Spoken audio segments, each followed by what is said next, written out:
Hello, my name is Martin. I'm mainly responsible for the Unicorn and the Unicorn BCI core. And this is Bernard, my colleague, who's also into software engineering and doing a lot with Unity and gaming. And these are the three things that we'd like to show today. I'm going to present the Unicorn, the brain interface. Bernard is going to show you some Unity project. And we'll have a short demo for the Unicorn BCI core. On this image, you can already see the Unicorn, the brain interface, and you can also see Bernard already has set it up. And this is what the system looks like. You have an amplifier that is connected via Bluetooth. You have 8 electrodes, hybrid electrodes in this case. That means you have electrodes that can be used with gel and without gel. And we have a version that is included in the housing. So it's ready to use out of the box. But we also have a PCB version called the Unicorn Naked. You can use to build your own BCI headset. So there's no housing, and you can create your own mechanical structures and build it into your own headset. Like with the sewing that Christoph showed beforehand of 3D printing projects that were already done during some hackathons. And here you can see the hybrid electrodes. You can see that each electrode cable goes to the electrode kit and the hybrid electrode. This is a conductive rubber material, a carbon electrode.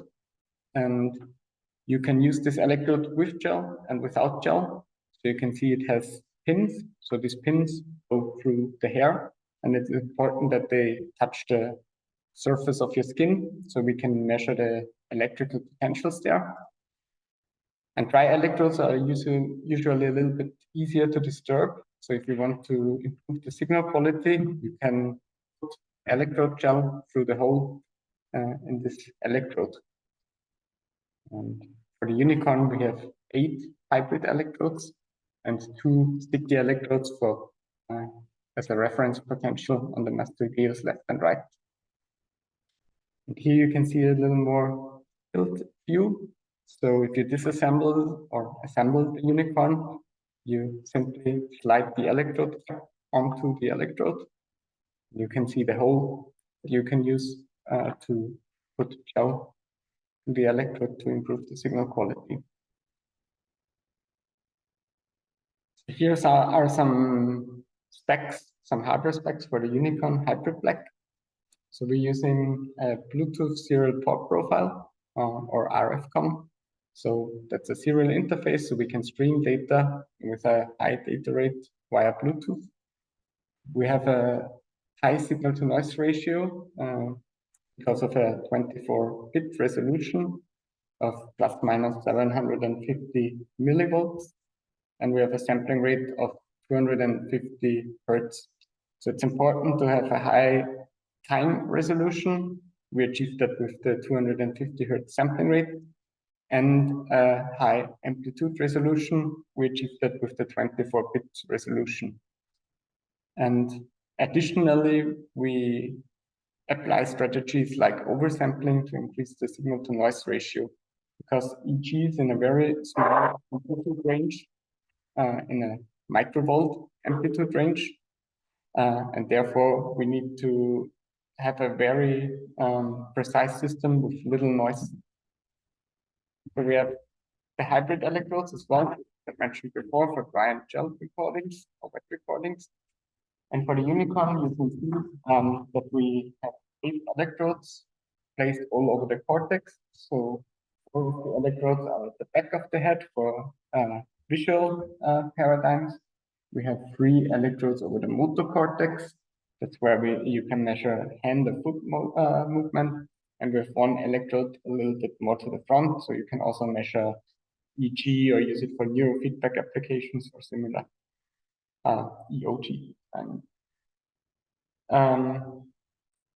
Yeah, you can also put holes into the cap. So if you want to move them to some other areas, so it's very easy to put them in. And we have a lot of programmable hardware and software tools, mainly software tools. So we have a couple of applications, the Unicorn recorder. So all the applications are merged together in the Unicorn suite and are deployed there. So on the right-hand side, you can see the Unicorn suite, which is basically an app store for the Unicorn. They will find applications and programming interfaces in here. For the applications, we have the Unicorn recorder. This is a software tool to record and visualize EEG data. You can also stream data to other applications. This might be interesting for a hackathon. You can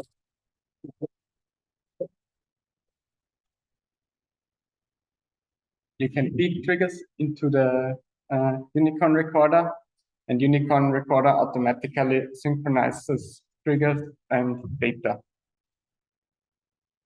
Then we also have the Unicorn speller, which is a tool based on a P300 paradigm. So you can select letters with the brain by focusing on them. We might have some time to look at this application later on. And Unicorn painting is a similar application. It's bundled with the Unicorn speller and can be used to create paintings with the Unicorn brain-computer interface.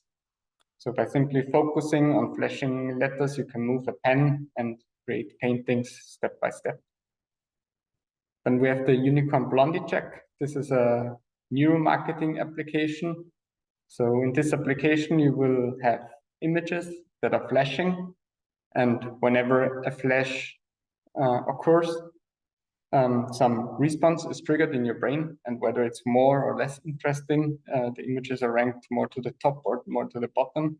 That means you can rank images by your automatic brain response, so you can get an insight into your triggers or stuff that interests your brain. And then we also have a couple of games. The platformer, for instance, which is based on the CWeb paradigm, with the Brain Buddy, which is a ERP-based game where you have to cooperate with one user that is using the keyboard and the other one is using the BCI. This is an example what the Unity interface can be used for. So we'll have some time to look at that application later on. And we have a puzzle game that is, I think Christoph showed it already beforehand, where you have to focus on puzzle pieces and let them explode by your focus. And we have a lot of development tools. So the applications are compiled and more or less unflexible. And with development tools, you have APIs for all kind of programming languages. And it's very open what you do with the data. But maybe for the hackathon to keep in mind, it's very hard to build everything from data acquisition, signal processing, GUI, and so on within 24 hours, because for the application, it also takes us months to years to build them together. So it's very hard to achieve that in 24 hours. So I'd rather go for one of the applications and build on that. So if you want to get raw data access and play around with it, then you can use the C API if you're a C or C++ user. We also have a .NET API for C#, Python API, where you get raw data into Python, Simulink interface. If you want to use a network layer, we feature an interface for lab streaming layer. This is a very commonly used network protocol, especially for biosignals and BCI research. We have a UDP interface, so you can send data via UDP. And Bernard will later on show you the Unity interface, so you can create games using the BCI with very little programming knowledge. And on GitHub, we have a lot of open source tools and interfaces that are not maintained and provided in the Unicorn suite. So you can also take a look if you find something interesting there for your hackathon. And we have all the software manuals on the GitHub. So every application and programming interface in the Unicorn suite has a software manual. So you should take a look at this manual because everything should be documented there. So for the open source tools, we have a lot of different things like a Linux CAPI or some Unicorn recorder datasets with baseline activity and alpha activity. We have some network interfaces. If you're doing 3D printed headsets, we have mechanical drawings for the PCB version of the Unicorn and much more. So you will find that on the GitHub if you're looking for Unicorn BI or Unicorn Suite Hyperplex, the repository where we started the open source tool. Now we will make some demos with the Unicorn Hyperplex. And first thing I'd like to show is the Unicorn Suite.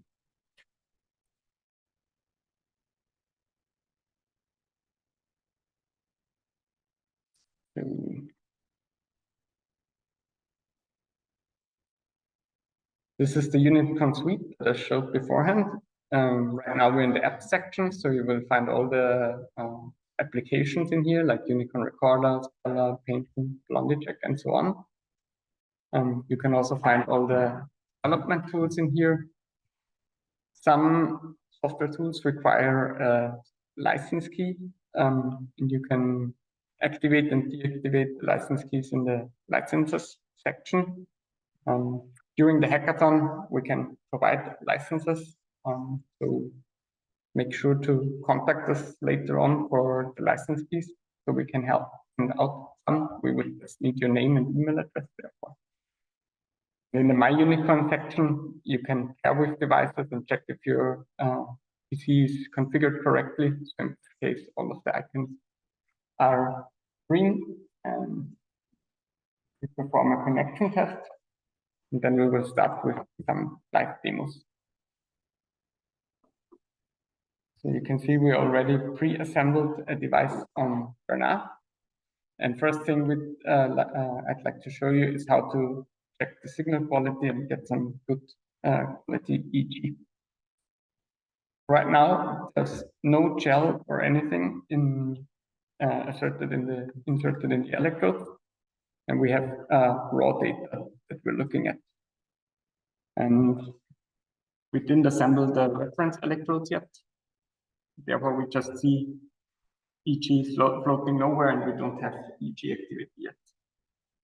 For the 8 electrodes, we need a reference potential, and usually we use some spot on the head that has very little electrical activity. Therefore, you use the bony structure behind the ear. It's called the mastoideus.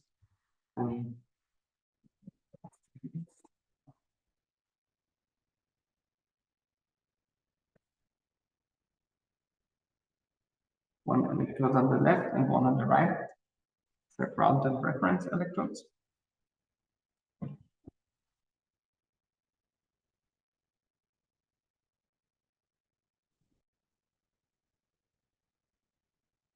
Make sure they have a good contact. And then we can turn back. Voilà.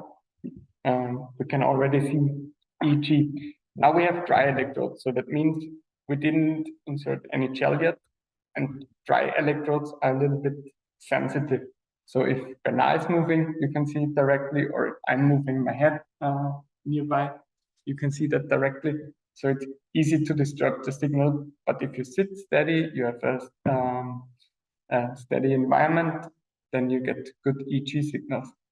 So we can already do some tests with dry electrodes. So Bernard, can you blink a couple of times?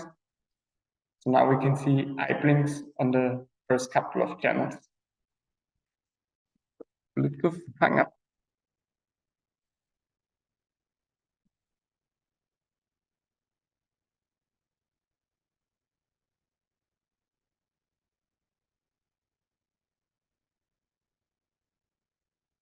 Okay, let's continue with the test. So you can blink a couple of times. So we can see eye blinks on the first channels. They are biggest, and on the back of the, then further you go back on the head, less the amplitude becomes. Then you can clench your teeth a couple of times. Now we see muscle activity from the chins overlaying with the EG. That's also an artifact, like both of these signals are artifacts. The blinking is called an EOG artifact, electrical oculogram, and electrical myogram is the EMG artifact, that is muscle activity from the chins. Now we want to look at some actual EEG signals. So can you close your eyes for about 10 seconds?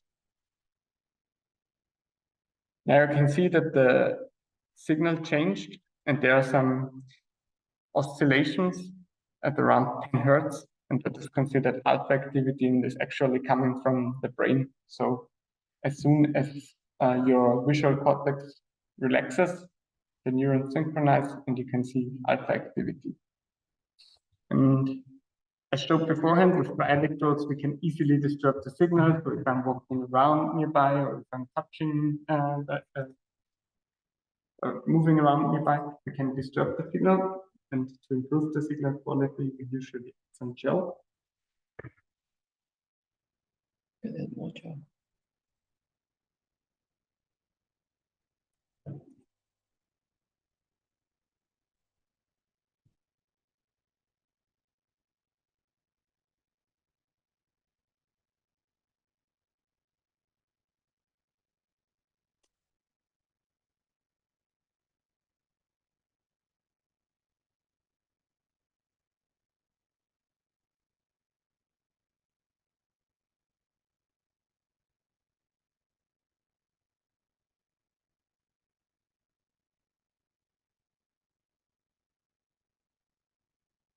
All right.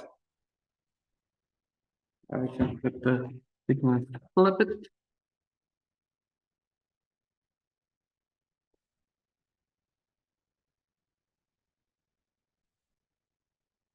And I will also like to show you the impact of the filters. I'm adding a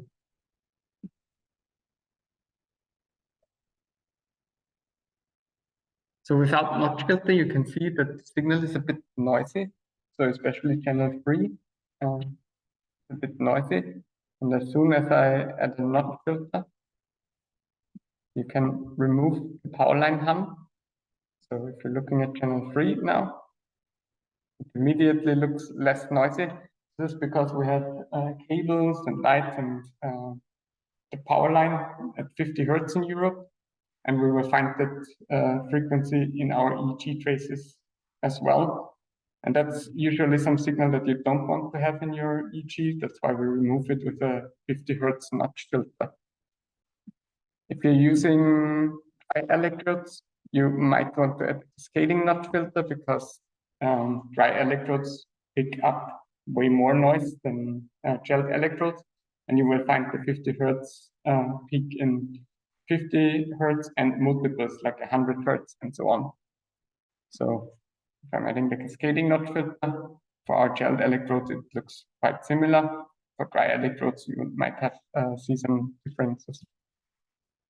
And then you usually want to select something in between 0.5 to 30 hertz or 1 to 30 hertz, depending on what signals you look at. So the first part of this bandpass filter is removing the DC offset. That's the 1 hertz. So this would cut off your signal at 1 hertz in the frequency domain. And the second cutoff is at 30 hertz because for surface EEG, most of the signal is originated in between 0.5 to 30 or 50 hertz. To get more detailed EEG, you would have to go invasive, but for surface EEG, we can cut off at 30 or 50 hertz. So now we added gel and we can do the signal quality tests again. So Bernard, can you blink a couple of times? We can see eye blinks again, biggest amplitude at the channel to the front. Then you can clench your teeth a couple of times using muscle artifact, and you can close your eyes. So now we can see alpha activity floating in. And open your eyes, and we can see that the oscillations at 10 Hertz disappear again. So that's pretty good. And can you maybe stand up a bit now or move around a little bit? Now you can see that motion doesn't impact the electrodes as much. If I move around, it doesn't impact it. If I move close to Bernard, it's also pretty stable. So that's why you want to use gel if you're in a crowded environment where a lot of people are moving around, if you're moving a bit yourself, or if you can't get a good signal quality with dry electrodes. So that looks already pretty good. And we also have some defect removal algorithm, which is called Oscar, and that is removing even more artifacts. So first, I'll show you the signal without Oscar. So can you move your head to the side a bit, like more like tilted? Yeah, you can see very high amplitude artifact, and you would miss a lot of EG signal there. And Oscar is an algorithm that tries to recover as much signal as possible. So can you move a bit for now? Just to the side like this. Yeah, exactly. And now with Oscar, we can do the same experiment. So Oscar takes about 30 seconds of training. Then we should get some good EEG signals again. So now can you blink a couple of times? So you can see the eye blinking is removed pretty much. Can you clench your teeth a couple of times? Also the clenching is removed almost completely. And can you close your eyes? But you can see alpha activity is still remaining. So you can see that sometimes the 10 Hertz oscillations appear in the signal. So Oscar is trying to recover as much signal as possible while removing as much artifacts that we know exist. All right. And I will shortly show you the Unicorn speller. That might be an application that might be interesting for the hackathon. So in this application, you have a board matrix and flashing faces. And whenever something flashes, it triggers an interest or some response in your brain. So if you start focusing on one single letter, then you can select this with your brain. And to use the system, you first have to go through some calibration mode, where each letter would flash a couple of times, and you're just focusing on one defined one. And after around 150 flashes, the system is trained. And then you can select letters with the BCI. And the selections can also be sent to an external application using a network interface. So that might be interesting for some hackathon project that you control something with the Unicorn speller. And whenever something is selected, you can trigger an action with your brain. I think we're a little too short in time to show the whole calibration process and so on. Then I would like to show you the Unicorn band power application. That might also be something interesting for you if you aim to use frequency bands like delta, theta, alpha, beta are common frequency bands for EG. Delta usually only occurs during sleep, while alpha is when you're awake but relaxed. So we again can do the signal quality test. We can see some blinks and clenching. And in the bottom, we can see the frequency band for each electrode. So as soon as Bernard is closing his eyes, as he does now, alpha activity rises and all the other frequency bands go a little down. And we can look at it a little better. So Bernard, can you open your eyes first? So now we can see the most power would be in the low frequency ranges, delta and theta. And as soon as Bernard closes his eyes, so please close your eyes, we can see that alpha activity is rising and winning against the other signals. So that might be interesting if you want to use frequency bands or how relaxed you are via EEG or similar. And I'd also shortly like to show the band power, the Blondie check.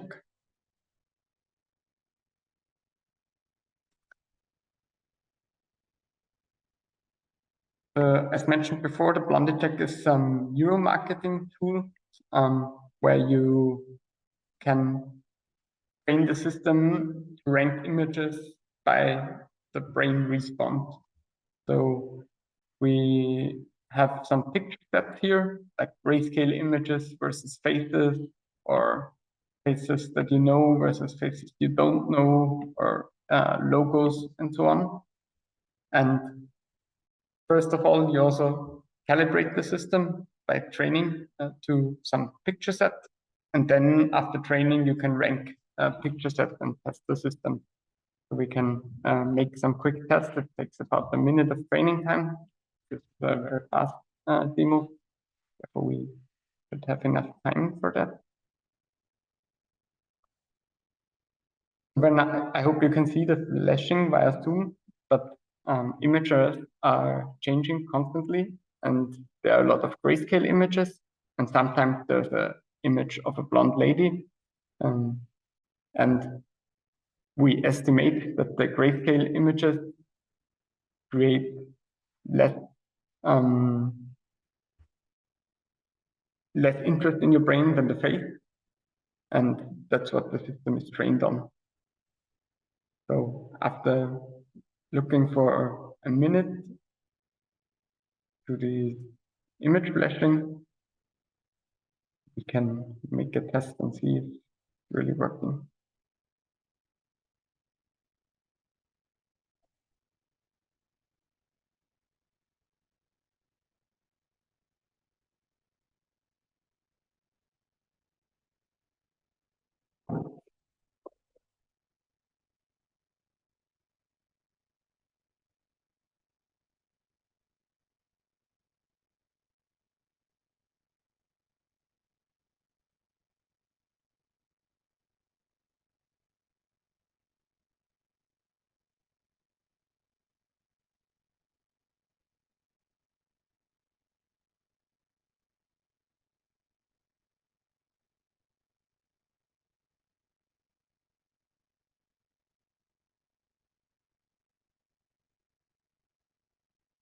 All right, so Bernard trained the system for a minute now. Now we can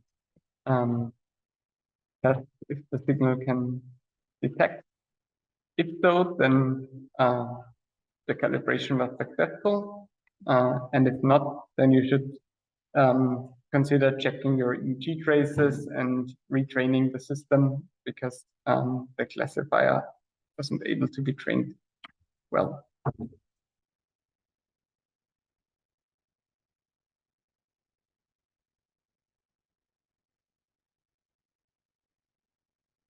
So it looks good. After 2 flashes, the system says it would be able to detect the blonde lady. So we can test again. And now we can see if the picture ranking really works.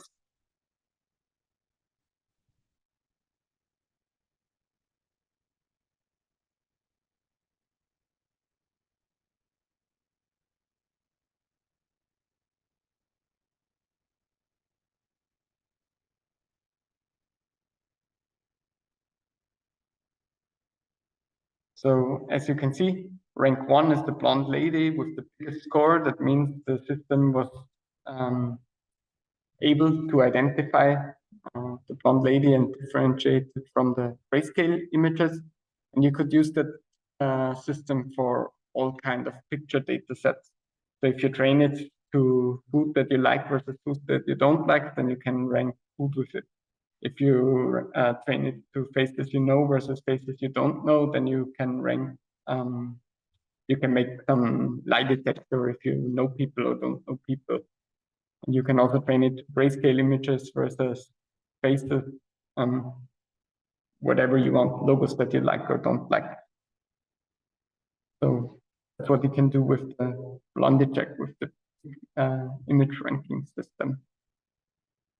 The same principle is used in the Unicorn speller if you want to spell with the BCI. And maybe also some interesting application for the hackathon is the brain body or the puzzle game. We can also show that. This is a game that was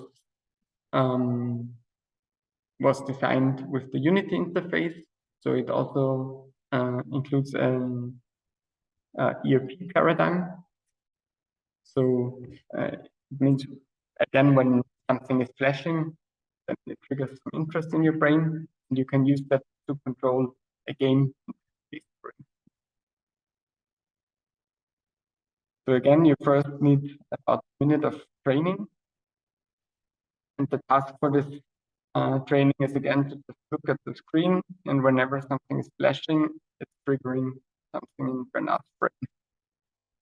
And later on, we designed the game in a way that Bernard and me, in this case now, have to work together to solve the game.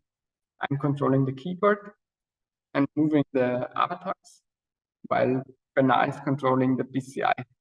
And only if Bernard controls the BCI and changes the environment correctly, I can use the signal, the keyboard, to continue. So you can see there's a ball right now, and it can only be removed if Bernard manages to focus on the BCI dot and move the bar.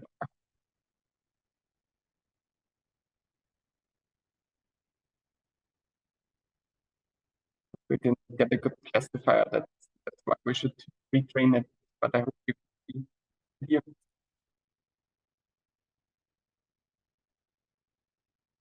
We did something similar in this platformer game. That's the same Unity interface where we used the CWeb paradigm and made a 3D game out of it. And for the puzzle game, and that Christoph showed beforehand, we used the same principle to remove puzzles. And no matter what application you use there, if you need information about the capabilities or what you can do with it, you can always click the question mark sign over here, and you will be redirected to the page directly, where you will find the manual for the application. So first thing would be the Unicorn recorder, for instance, where you can synchronize EEG with triggers. You will find some demo codes over here, how you send triggers there, and some information about what the software can do and cannot do. And you can also ask us during the hackathon. And I'm shortly showing you the iCore as well. And I hand over to Bernard for the Unity interface. This is the Unicorn BCI Core-8. I have already set up the cap on my head. So it's this small amplifier here, and it features 8 channels of EEG as well. So here you can see the system. We have base stations. Base stations have different electrode setups. We have gold cup electrodes and hybrid electrodes as well. And you can plug the amplifier onto the base station, and you're ready to go. We use the system for humans with EEG caps, like I set it up on myself right now. So you can see the Unicorn BCI core recorder on the bottom side, where we see EEG traces and triggers coming in. And on the top, you can see some ERPs that we've measured with the system. And we've also used that device for animals lately. So we also made some BCI experiments with event-related potentials there. Here's some technical overview again. So for this device, we have a Bluetooth 5 interface. So that's Bluetooth low energy, and one of the newest standards there. We have 8 DC coupled input channels, and again with a 24-bit resolution because we need to zoom in to the microvolt range. Like with the Unicorn Hybrid Black, we're also using strategies like oversampling to achieve a high signal to noise ratio.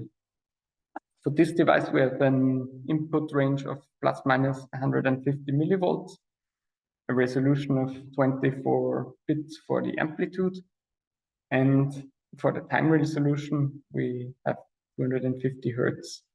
The battery lifetime is around 6 to 7 hours usually, and we don't have any high pass filters or just a very high low pass filter to avoid aliasing. And also important is to have a high input impedance to not lose impedance problems. And at the moment, we have 2 different base stations for a 4 and 8 channel configuration with hybrid and gold cup electrodes. I've set up the hybrid electrode setup right now. And this is the software environment for the Unicorn BCI Core-8. The Unicorn BCI Core recorder is delivered with the Suite 2024. With the Unicorn BCI Core recorder, you can record data to CSV or PDF files to then offline process it with GPS analyzed, but PDF can also be included, imported in a lot of common tools like M&E, for instance. And CSV can be imported in almost every programming language available. And then we have a UDP and lab streaming layer data stream, so you can use the Unicorn BCI Core recorder for recording data, doing the data acquisition, and ensure that trigger and data is aligned perfectly. And then you can send data and trigger to some external application. You can also feed in UDP triggers to Unicorn BCI Core recorder with your own application or with Paradigm Presenter. And then we usually use Unicorn BCI Core recorder with g.tec in combination, that we record and align triggers in Unicorn BCI Core recorder and doing the signal processing in g.tec. And something very new is the g.pipe that Johannes will show on later on. This is a Python framework for the Unicorn BCI Core. So here's some example what an BCI application would look like. So you're having a paradigm feeding data and triggers into the system, and the system aligns this. And then you can record or stream data and triggers aligned. And I would like to show you Unicorn BCI Core recorder. So I'm plugging the device into my headset. And then I'm opening Unicorn BCI Core recorder. So no pairing or anything else is required beforehand.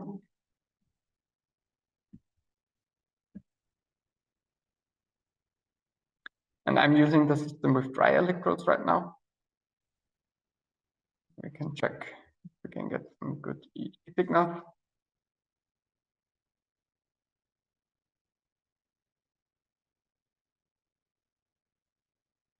So I'm standing still and we're having some baseline activity now. And now I can blink my eyes a couple of times. So we see EOG artifacts again. Then I can clench my teeth. And you will see high frequency and high amplitude muscle artifacts. Then I can also try to close my eyes for about 10 seconds.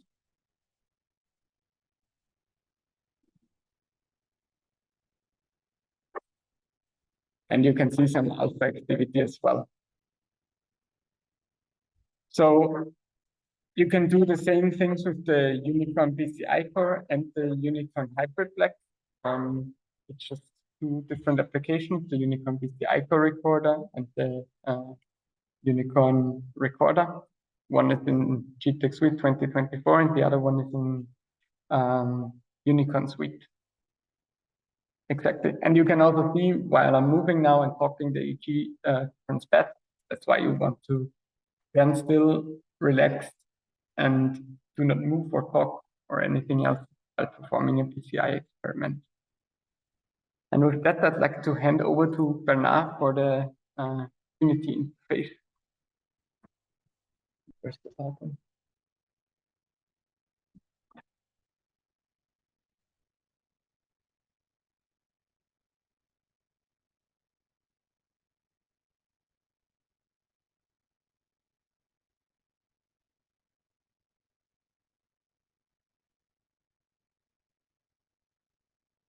You're hiding it actually. Yeah. So I hope everybody can hear me.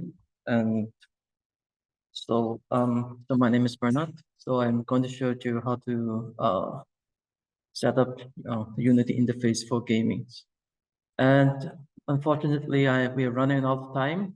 But what I would like to show you is basically how to do the basic setup and where to find the Unity package. So in the coming 24 hours, if you would like to build games, you will have to build your own games, integrate your BCI control, and then deploy your game in real time, 24 hours, and have fun if you would like to join.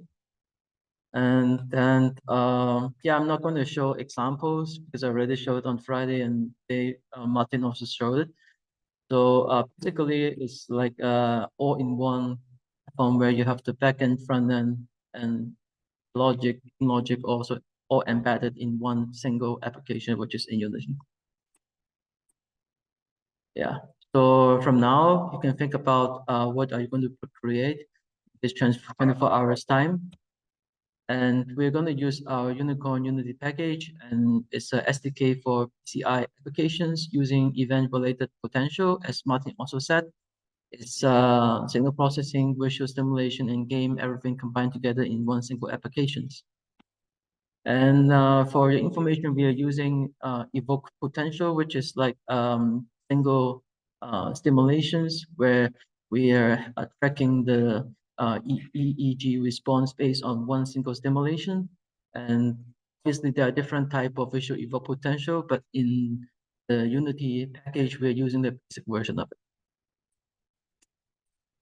And the BCI protocol that we are using currently is obviously the ERP with a high information transfer rate, and there is no particular task that you have to do like during the procedure of the training or the applications. And the accuracy is quite high, provided that you have a nice control environment and in a standstill procedure with a good signal quality. Yeah, obviously might not be the case for now. I have to talk. And the BCI selection is continuous. And for your information, we need to have Unity version 2022.3. I mean, this is at least the requirement. If you're using a Unity version which is below this, we are not sure if that's going to work, but we test based on at least this version. And we support Windows 10 and Windows 11. The requirement for the Unicorn's Unity package is you need to have a Unicorn Unity Hybrid-Black license. And potentially, if you would like to inspect your data recording, yeah, I think nowadays we don't have the Unicorn Recorder license anymore. So you can use the Unicorn Recorder to inspect your EEG data like in detail, and then use the Unicorn Unity SDK to actually build your own games. Yeah. So you can find, I can show you where exactly it is, but you open the Unicorn Suite to the F2, and in the very last session, you have the Unicorn Unity SDK. So you just open it and you will have this interface showing in the File Explorer. Now I'm going to show you how to set up your Unity project and then build your own applications and optimize potentially for your visual simulation. And for the time limitation, I'm afraid I'm not going to do everything, but just for your information, I have already, yeah, where is my mouse? Yeah. I'm not sure. Which screen is it showing? Is it this one? Yeah. So basically now this is the empty scenario. And when we actually import assets from this location where we install the Unity interface, which is the 1.24.00, which is the latest version, then we can actually find the required package inside the assets folder.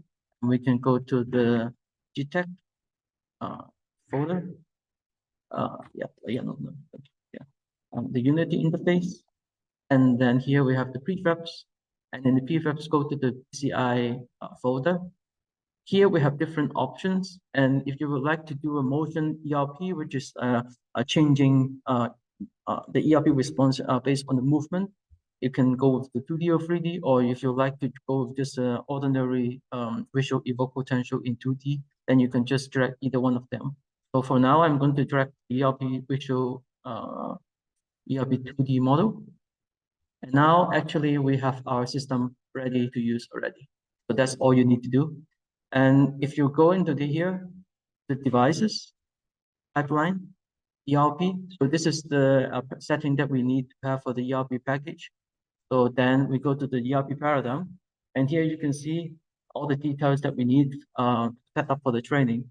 So here we have in classes, 16 number of training trials, and we have 100 milliseconds on time, off time 900 milliseconds. So meaning that we have 1 second per trial, and we have 60 trials, which is 1 second, 1 minute training. Yeah, and we have different mode. One is the ERP, another one is ERP no overlap. I can show you later how it's going to work. But for the moment, I will also show you how you can custom your ERP objects. So we have all the objects in the ERP folder. And then in each ERP tag folder, we have defined our class ID and a fresh material and a dark material. So if you like, you can change your material to other shape, to other structure. And then we can only have one training object flashing during the training sessions. So you have to define which object you would like to go for training. So by default, we're using the first class object for the training. And if you look around, then this is class ID1. It's a training object. Class ID2, not a training object. ID3, ID4, ID5. So they are all like structure ready for you use. And if you would like to have your custom response, say, if you want to like shoot a gun or move an object or make something disable and enable with when an object is selected or not selected, you can actually use our Unity callback event. We have provided the on select and on deselection event so that you can customize the certain behavior based on each simulation. And just to show you how exactly the thing is going to work, I'm going to play this in the scenario first. And for past experience, I'm going to move my screen a little bit and then play the maximum screen for everybody, including myself. Then I can click play. And when I click play, then it takes a bit of time. Their Unity is not very happy with me. Yeah, so it takes a bit of loading time to play the scenario. Maybe I can actually close the file explorer. Yeah. Yeah. So now it's ready. It's just okay, great. This is the serial number of the unicorn that I'm currently wearing, and I can start to connect the unicorn. And now it's connected, and it takes some time for you or for everybody to actually track the signal quality. And we also have the battery level and the connection state of your Bluetooth. So, and then like the whole idea is you have to wait a little bit here, relax yourself until all the channels turn blue, a light blue. And like maybe after 5 seconds, 10 seconds, it's okay, stable, then you can start. And just bear with me for a moment. I am going to relax myself. Yeah, looks good for me. Because I have to talk. So anyway, I would go on. So just showed you about the procedure. The next is the training. So this middle one will start the flashing for 60 seconds.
Yeah, so now the training is completed.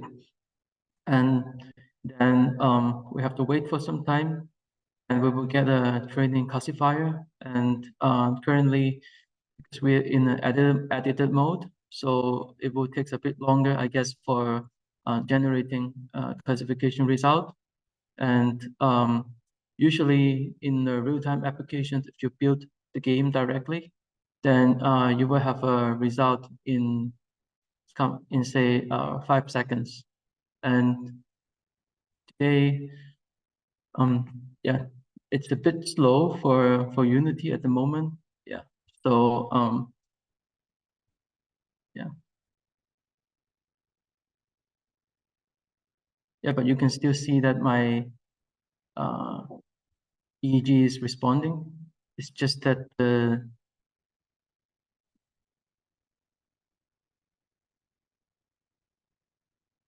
result is not coming yet. Yeah.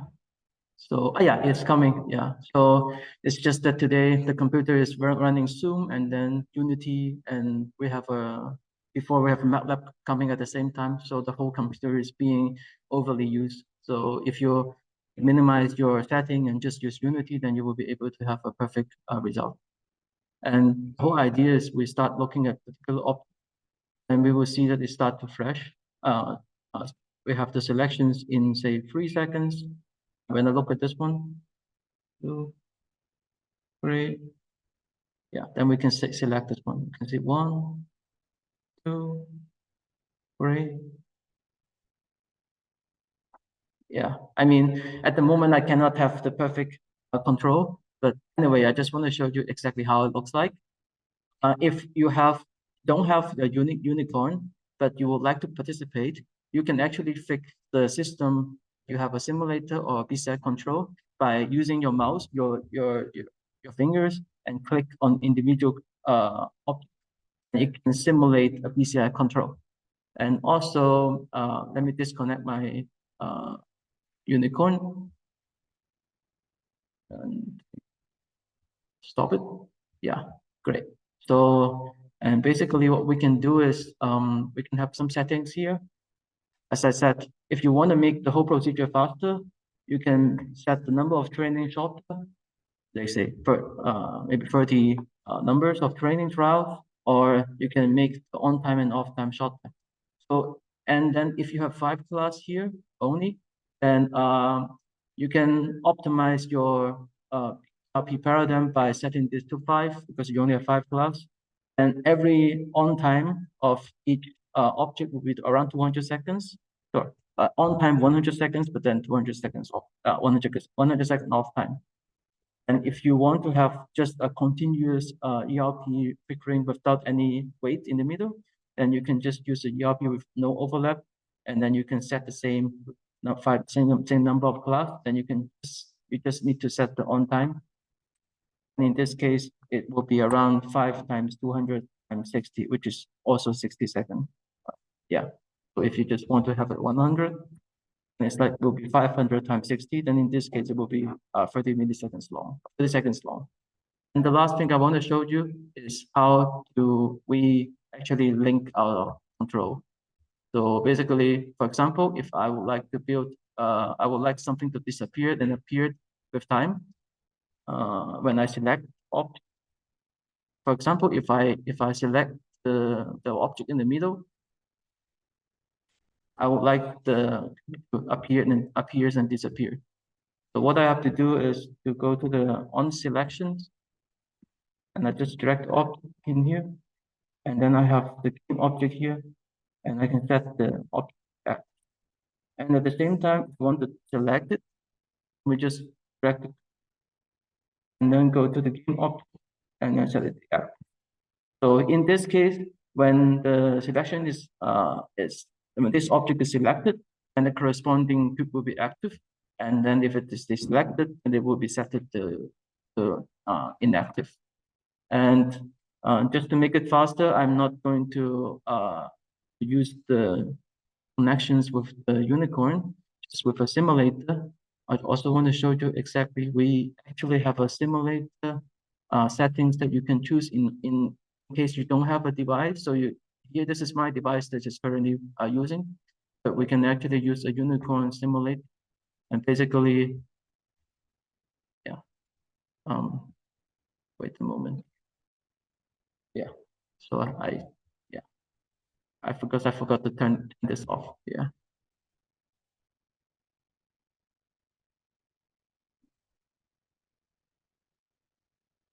Yeah. So it takes a bit of time for Unity to load. Unfortunately, I'm running out of time. Yeah, just to connect. So basically, you can see everything is the same, and yeah, now it's even faster because I'm just using 5 number of classes. Yeah.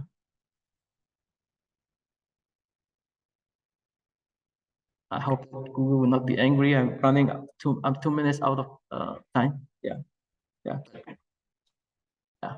I can already stop now. Yeah. Yeah. So then I can continue now. So basically it's the same, but you can see that the whole procedure is a bit more smooth because we only have 5 classes. There's no delay or there's no black time in the middle. So if I select any of this, it will not here. But if I select the one in the middle, and the corresponding cube will appear and disappear. It's because I have already linked the Unity event to the cube that's being controlled. That's how you link maybe a gunfire or maybe a movement of an object around. So this is the easiest way that you can interact. Yeah, I mean, like there are obviously different ways, but this is the easiest, I would say. I think my demonstration will finish here, and I hope you enjoy the procedure. And thank you very much, everybody, for listening, and also Martin for helping me set up for such a wonderful EEG inequality. Yeah, thank you so much. Yeah, I will hand over back to Google. Thank you. Thank you, Bernard and Martin. I need some of you guys for answering questions. Is it Martin or both of you? Who will be? Victor is asking, he couldn't attend to Zoom last Thursday. Is he still eligible for the attendance certificate? Yes, just rewatch the lectures you missed on YouTube, and then it works. Somebody's asking, for your hacking projects, do we have to use Unicorn BCI or another EEG system? You are welcome to use whatever you have on site. We can just help you better, of course, if you're using a g.tec device, but if you're experienced with another one, go for it. Somebody's asking, can you guide us to the P300 speller data analysis? The next lecture that Rupi is giving is exactly about the speller analysis. Ayas, g.tec, love you. That's very good. Thank you very much that you like us. Soinik, how to use open sound communication? Martin, maybe you can answer that. I haven't used open sound communication, but I know that there are also auditory BCIs. So I know that there are projects with spatial sound, and probably that's what you want to point out there. Somebody's asking, what can we do if one of our channels still turns red? If you have the time series scope, you can check what is the actual problem. Like if the channel starts to swing, it probably has bad contact, so you can improve the pressure of the electrode to your skin. You can add gel if you're using dry electrodes. If you have muscle artifacts, then it's sometimes the posture. Like if you're moving your head to the front, then your neck muscles might fire, and you might see that in the EG. So it really depends on the type of artifact that you have, and then you can find your strategy. But very easy is just wait a little bit longer, because after a few seconds, minutes, you're starting to sweat a little bit under the electrode pins. So the impedance gets better. It's also penetrating the skin a bit more. And so a few minutes, 2-3 minutes help a lot. Somebody's asking, in Unicorn Bandpower, there are times when the app freezes for a bit and all the bars reach all the way to the right at the same length before it denormalize. Does this mean the computer isn't performant enough to record in real time? Like, it depends. Like if all the bars are moving to the right, then it means that there's a lot of power on all of the channels. That's likely either you have bad signal quality or you're losing data for a while. If you regularly lose data because of freezing, then it really might be that the computer is not fast enough. I'd close all of the applications because it doesn't take much. And check if the Bluetooth adapter is set up correctly. We also have some optimization flags and the Bluetooth dongle on the GitHub, and then it hopefully work flawless. But keep in mind for the presentation that Martin and Bernard did, we are transmitting via Zoom, and Zoom is taking a lot of resources from the computer, so it's slowing down the graphics. That's the reason why here the update doesn't look so smooth as it's normally the case. Tomo is asking, or he's installing the Speller software from the Unicorn at the moment, but he doesn't have the license key. Maybe you can explain how it works with sending out the license key for the hackathon. Maybe also for that right now, I'd like to say that the GitHub page is available now with the template and the upload link and all the stuff, the tools, and also for the license keys. We usually handle it that way that you can send us your email and name, and then we can create the license key for you for the period of the hackathon. And in the end, we would have to deactivate the license. Yeah, that's how it works. Sarah is just saying that we have now 91 teams in total. So we got also the teams from Romania. 90 teams gives us 707 attendees at the moment. So it's cool. Super big hackathon. And she's going to send out all the emails to all the team members right now. And Santi gets excited because Johannes is entering the room. So she is always very happy if somebody new comes. And sometimes you can hear her barking. If somebody leaves, then she is upset. Somebody is asking if the calibration of the Blondie check, how reliable is the classifier? Let's say you calibrate it on a certain picture set and you get the classifier, and then you are using the same calibration for another picture set. can you do that, or what would you suggest? Like first, if you create the training picture set, then you can do the testing of the classifier, and you get a cross validation. Then you see if you reach 100%, then you got a good training paradigm, because that means that statistically targets and non-targets were differentiated perfectly. And if you apply the classifier to another picture set, it should be the same type of. So for instance, we made a study where we compared the grayscale images versus faces with one face and then with different faces. And it always worked perfectly. But if we took the same classifier and applied it to a picture set with faces only, faces that you know or didn't know, then it didn't work that well. And the other way around.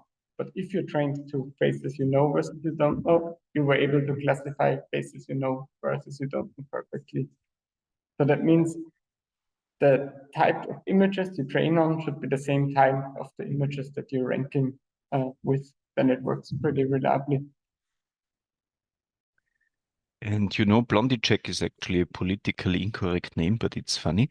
And you might have seen the session from Dano Dirimia on GBS Analyze, offline processing, and so on. And Dano is actually the reason why it's called Blondie-check. So first we were using Blondie-check or the pictures of the blonde girls with university students, so especially Danut. And then it happened that always the blonde girl was ranking first. So Danut is the reason why we call it Blondie-check. Somebody is saying Unicorn Spell is a paid tool. When do we receive the license key? Yeah, as mentioned before, when the hackathon starts, just send us the request with your name and email, and we can hand out the license key for the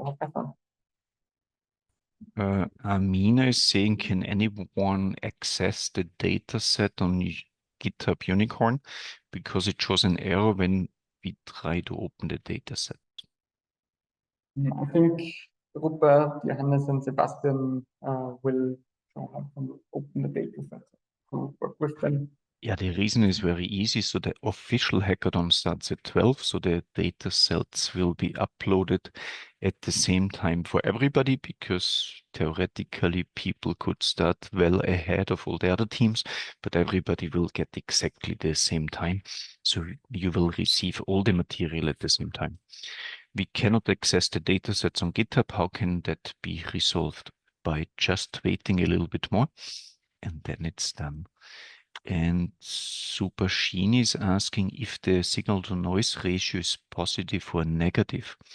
If it's changing the platform for processing, will the value change? I'm not completely sure about the question. Martin, do you know what? Like signal to noise ratio is just a marker, but we don't have the marker in the data or something like that. It's something that we do during our testing of the performance of the amplifier. If you mean the signal quality, then yeah, sure. Like if they are calculated the same way in different applications, then it's the same value. If you're switching from band power to recorder, for instance, it's the same. Exactly. Ola is asking about the exam again. I missed the answer to the question if everyone should take the exam. Of course not. So only take the exam if it's useful for you, or if you just want to challenge yourself, because it's really difficult. So the exam certificate is useful for you if you get credits, for example, for Spring School from your professor, and you have to prove to the university that you actually are able to answer the question. And if the professor doesn't believe in the quality of Spring School, just give the exam to the professor. And if the professor achieves 100 points out of 100, then you get a quality measure how good Spring School actually is. So you're welcome to challenge all the professors a little bit. Exam questions available. That's funny, because I don't even know what I'm asking this year, but I test them out. And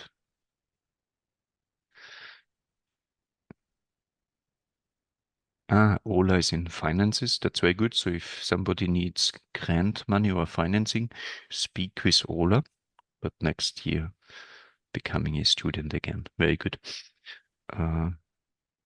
What is the pass grade of the exam? So we give you points, so you can achieve 0 points out of 100 and up to 100 out of 100. So it's up to your professor to tell you if this is good enough or not good enough. We are just telling you how many questions you were answering correctly, but we are not grading you because it's spring school and not a university.